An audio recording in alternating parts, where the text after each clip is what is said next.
Mahkamah Konstitusi memutuskan pemerintah harus menggratiskan biaya pendidikan dasar dari SD hingga SMP, baik di sekolah negeri maupun sekolah swasta.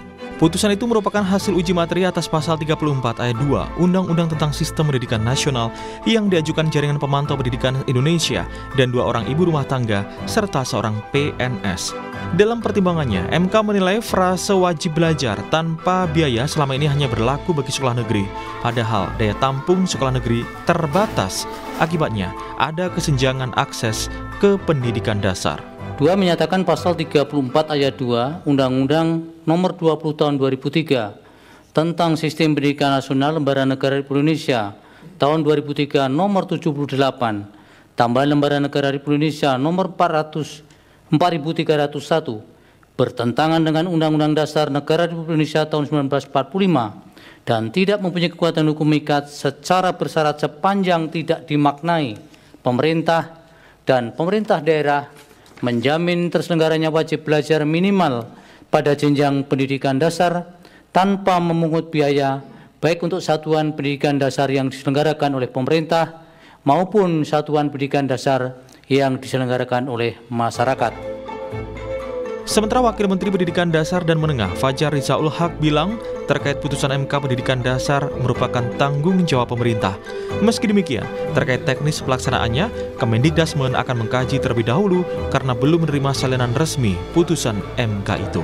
Ini juga akan terkait dengan pemerintah daerah karena urusan pendidikan bukan kewenangan absolut pemerintah pusat, tapi juga menjadi tanggung jawab pemerintah daerah karena bersifat konkuren. Ya, kami sedang dalam proses pengkajian di internal, tentu juga kita akan menunggu apa arahan Bapak Presiden mengenai hal ini. Menanggapi putusan MK, salah satu pengelola sekolah swasta di Purwakarta, Jawa Barat mengaku belum tahu pasti teknis penerapan sekolah gratis yang diputuskan MK. Pemerintah juga diharapkan membiayai secara penuh biaya sekolah di swasta jika memang diwajibkan sekolah gratis. Karena jika tidak, dikhawatirkan adanya penurunan kualitas pendidikan di sekolah swasta, terutama sekolah swasta yang memiliki keunggulan sistem pendidikannya. Pelayanan swasta kepada siswa di Indonesia itu swasta memiliki kelebihan-kelebihan. Yang pertama untuk membayar gaji guru, karyawan, terus memelihara fasilitas, menyediakan alat-alat pembelajaran. Jadi apabila digratiskan, ini perlu ada pengkajian dan juga apabila pemerintah akan menanggulangi pembiayaan tersebut, ini dimungkinkan bisa terjadi. Warga pun berharap jika memang nantinya digratiskan pemerintah, kualitas pendidikan tidak berkurang. Jadi, namun ada satu hal yang saya khawatirkan juga, bahwa tindakan itu undang-undang itu, terjemahan undang itu harus sampai ke tingkat yang paling dasar. Dalam hal ini ya sekolah-sekolah yang mendapat hal tersebut. Kalau tidak akan menjadi biasnya bagaimana? Segala hal dibebaskan, guru jadi malas.